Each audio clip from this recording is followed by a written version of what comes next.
SQL అనేది మన general English లాగే ఉంటుంది. దీని సింటాక్స్ వస్తే select star from database dot table name.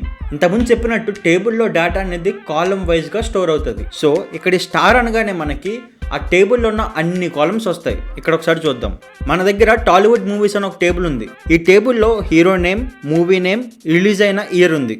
కానీ నాకు ఇప్పుడు మహేష్ బాబు యాక్ట్ చేసిన మూవీస్ మాత్రమే కావాలి. అప్పుడు నేను ఏం చేస్తా, వేర్ వాడతా. వేర్ కాలమ్ నేమ్ ఏంటి, hero underscore name is equal to మన ఎవరి మూవీస్ కావాలి, మహేష్ బాబు. ఇది రన్ చేయగానే మనకు ఓన్లీ మహేష్ బాబు యాక్ట్ చేసిన మూవీస్, పోకరి, అతడు, దూకుడు, మహర్షి ఇలా వస్తాయి. నాకు మహేష్ బాబు యాక్ట్ చేసిన మూవీస్ అన్ని వచ్చేసినాయి. కానీ అందులోను 2005లో యాక్ట్ చేసిన మూవీస్ మాత్రమే కావాలి. అప్పుడు నేను ఏం చేస్తా అంటే where hero name is equal to Mahesh Babu and column ఏంటి, release year is equal to ఎంత కావాలి నాకు, 2005. మళ్ళీ రన్ చేస్తే నాకు ఓన్లీ అతడు మూవీ ఒకటే వచ్చింది. ఉన్న రోస్లోంచి నువ్వు కొన్ని రోస్ మాత్రమే కావాలి, దట్టు నీకు ఫిల్టర్ పెట్టాలి బేస్డ్ ఆన్ కాలమ్.